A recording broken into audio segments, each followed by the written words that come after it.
Hi, I'm Donny from The Right Tool, and I'm here in my temporary workshop where I do furniture making, wood turning, carving, and basically anything else I can think of. Today, I'm going to talk to you about clamps.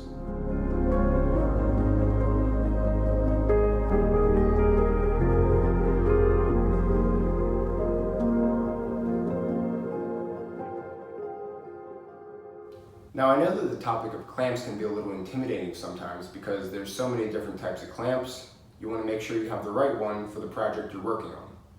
Now, for me, the most stressful part of woodworking is the glue up.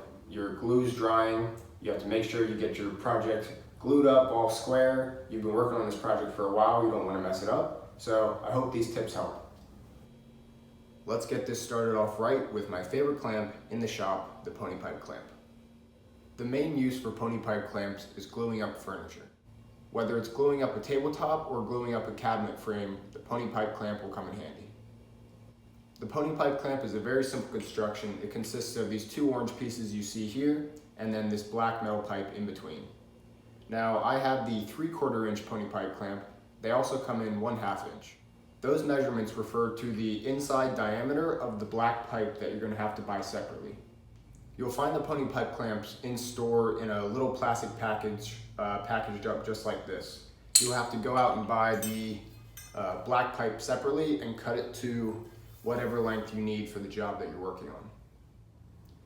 The pipe you're looking for will be found in the plumbing section of Home Depot or Lowe's or wherever you shop, and you're looking for the black threaded pipe that has thread on both ends so that you can cut it in the middle and have two clamps out of that. Now, I buy the 3/4 inch pony pipe clamps. I've never really tried the 1/2 inch. I just know that these clamps put a lot of force on the piece and I don't want them bending at all. Once you get these pieces home, you're going to have the top piece with the actual clamp section, and it has a threaded portion on the inside of the centerpiece. So you just slide that down onto the male end of the pipe like that and thread it in just like normal until it's tight, like that. So you have that end, and you flip it over to the end that is cut, this end, and you have your back plate piece. It has these steel metal plates in here connected to a spring that make up the locking mechanism. So you want to push it the whole way shut, and then it slides down onto the top of the pipe just like that. Then you just pull it together and you have your fully assembled pony pipe clamp. Being able to cut your own length of pipe, so this is a 3-foot length of pipe and this one's a 5-foot length of pipe, really allows you to tackle any project you're working on, whether it's a massive dining room table or you're just gluing up a small cutting board. The reason I like the pony pipe clamp so much is because over all the years it has stayed exactly the same. So you can see this one on my right is a little faded orange. It's because it's about 50 years old. Got it from my grandpa. And this one is brand new. I've probably had it for less than a year. And the construction is still identical. They have the same locking mechanism at the bottom, the same clamping at the top, and the same black metal pipe. So that's how you know that it's a well-built clamp. Now, I'm not 100% brand loyal with all the clamps that I have. However, the pony pipe clamp is worth it to get the highest quality. So the competitors and knockoffs have different locking mechanisms at the back. Some of them have levers that you have to pull down, some screw down onto the actual pipe. I found that these pony pipe clamps will never slip. The competitors, they'll slip on you when you're applying all the pressure, and that's just not good when you're trying to get a tight fit. So I know for a fact that you can pick these up at Woodcraft. I'm not 100% sure about Lowe's and Home Depot. You can also pick them up on Amazon. I'll actually put Amazon links to all the clamps that you see in this video in the description below, so if you like anything, you can go check it out down there. The only thing that I would caution you about with these clamps is that they can apply a ton of force. So on the right side, you can see I used a caul or just a small piece of wood to be the buffer between the steel jaw and the workpiece itself. And on the left side, you can see I did not apply it, and it's just crushing right through the grain. Now, I know that it's only pine, but these jaws will crush oak or walnut or whatever wood that you're working on. Number 2, the F-clamp. Now, F-clamps come in all shapes, sizes, and materials. I mainly own the all-metal constructions, but they also make plastic versions and wood versions. You can make your own F-clamp. So F-clamps can be used in all sorts of obscure situations. They have this nice long neck that they can reach past a piece and clamp down right where you need them to clamp down. Or if you're trying to hold down a piece of equipment, you can slide these guys up and clamp it down. As you can see here, they also excel while holding stops to table saw fences or really any fence that you need to work on. They clamp right where you need them to clamp, and then the rest of the clamp just kind of stays out of the way for you. Now I have a bunch of these Wetzler clamps that I bought from somebody on Craigslist for a really good deal, and they're really big. I don't use them a ton just because of the size of them, but I have these small Jorgensen speed clamps that are very, very handy for a lot of situations. The main difference you can see here is the length of the actual clamping piece. So the pipe clamps only have probably inch and a half of actual clamping space.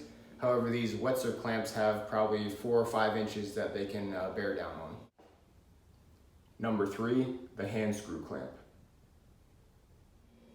In my opinion, the Handscrew Clamp is one of the sexier clamps that you can see in a woodworker shop.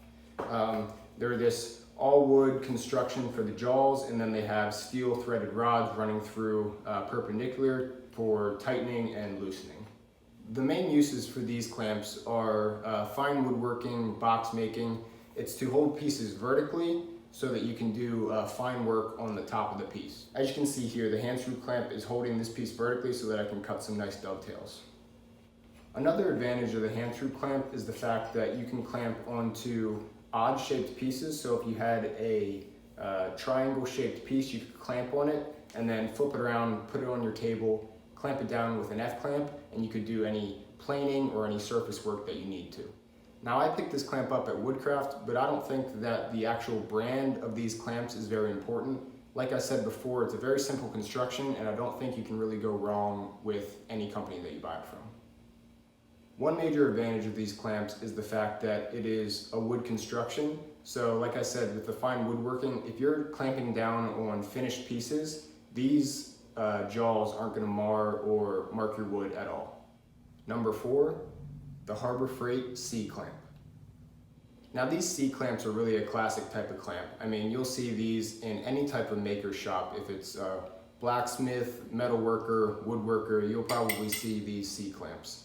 I just picked them up at Harbor Freight, but they are good for everything. I mean, they're so cheap, you can buy big packs of them, and they can just get a lot of jobs done. I use my larger ones for primarily holding down machinery. I operate in a pretty small shop, so I have a lot of stationary tools that have to go on the ground until I need them. All the other sizes of these clamps kind of come in handy for their own little situations. So for this small one, I would use it if I don't know, broke a pen blank in half and had to put a little glue in there and just tighten it up with this little clamp. It would work perfectly. For some of these slightly larger sizes, if I'm gluing up a panel with the pony pipe clamps and the boards are a little out of alignment on the side, I could put a caul on the top and the bottom and just tighten this up until the piece is flush. So like I said, you can't go wrong with picking up a set of these guys. They'll come in handy in all sorts of different situations, and definitely worth the money. Number 5, the Bessey frame clamp. Now, the Bessey frame clamp is really a specialty clamp. It excels in exactly what you think it would excel in, clamping up frames. It can also work on clamping up boxes because it will pull the 90 degrees nice and even. So I kind of bought this clamp out of necessity. I was trying to glue up this large, kind of thin, dainty frame, and I just couldn't get it square. My dad was making fun of me, so I went out and I bought this Bessey frame clamp. It has a nice, I think, nylon strap with these little plastic corners on it, and it has all of this extra straps so you can stretch it as wide as possible, and then these little clamps just pull down perfectly on the corners. These little corners pull in miters perfectly so that you can get some staples in there and make your frame perfectly square. I think I bought this from Lowe's. I'm not 100% sure, but you can find them online. I'll throw the links down in the description below. Number 6, toggle clamps. Now, toggle clamps are every furniture maker's dream. Furniture makers know that they need to replicate pieces over and over and over again, so these toggle clamps are perfect for jig making. Here I have a 7 1/8 degree jig for the top of an ottoman I was building. You can see the toggle clamps just screw right into the top of it, and they can hold down the piece perfectly tight. They have these nice little rubber nubs on them, which gives even pressure in the area so that you know your piece isn't going to move. The only thing I don't like about these is that I don't have enough of them. So I have only 2 of these, so I have to keep moving them from jig to jig so that I can get the job done. You can pick these up at really any hardware store or specialty woods store. They're a pretty common clamp that really everyone needs. Number 7, spring clamps. So here we have the spring clamps. I don't actually use these a ton. However, if I'm trying to glue up something on a jig, these work perfectly. As you can see in this picture, they're just holding down a back brace for my drill press table. They're very temporary clamps, so if you're going to use glue, I would use a CA glue or another type of super glue that dries super fast. Another good application for these is holding down material, so like thin mesh or paper that you have stretched over wood or any project. They can just go around and hold the piece of paper like that, and it won't move. These are Irwins, but I don't think that the actual brand matters too much as long as they're steel and they have a pretty solid clamp to them. Number 8, the drill press hold down clamp. It's kind of an obscure name for it. However, they're meant to go on a drill press table, be tightened down, and you can hold your work pieces so they don't spin on you. However, I use this mainly on my bench top where I can hold down pieces of wood. I'm holding down a piece of maple here to test out some of my new cutting tools, and it works great as like a third hand so you don't have another hand out there that could get stabbed by one of your tools.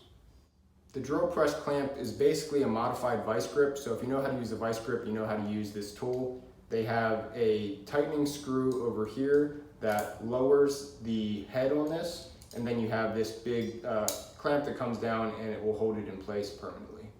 I just picked this up online when I was doing a lot of relief carving because I really didn't have a good way of clamping down my material, and this really filled that hole. Number 9, the Japanese Hatagane clamp. Besides the Japanese Hatagane being some of the most attractive clamps in a woodworker's shop, they are great for fine woodworking. Now, if you're trying to apply a lot of force to a project, these are not going to be the clamps for you. They're all brass construction. This little screw on the end here isn't super strong for a reason. So when you tighten this down on a project, it's meant to slip so that you can't hurt or mar the wood. In this picture, you can see that I'm holding 2 pieces of wood together so that I can make identical dovetail cuts on the top. These are really a specialty tool. I have some pretty small ones, but they also make larger ones out of steel that could have a little more clamping power, but they're not going to have power anywhere close to a pony pipe clamp or an F clamp or really even a C clamp. They are for fine woodworking. Number 10, hose clamps. Now, hose clamps really only serve one purpose for me, and that is gluing together segmented vessels. So if you don't know what a segmented vessel is, you can look it up. It's basically a bunch of pieces of wood glued together in a circle so that I can throw it on a lathe back there and turn it into kind of an art piece. These are just stainless steel rings with a little screw mechanism here that will tighten up on it. And as you can see in this picture, they're just pulling the pieces together so that the glue can dry. You can pick these up basically anywhere, Home Depot, Lowe's, really any place that has plumbing or an air conditioning section. They are for holding hoses together. Number 11, size 64 rubber bands.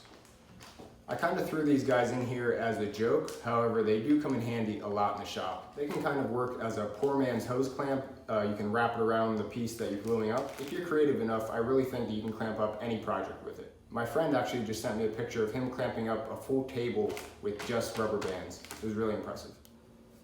I hope you guys enjoyed this video. I had fun making it. Again, if you want to buy any of these clamps, you can go down in the description and I have links to Amazon for you. And if you like this video, please give me a thumbs up and maybe subscribe. It really helps out the channel so I can keep making videos.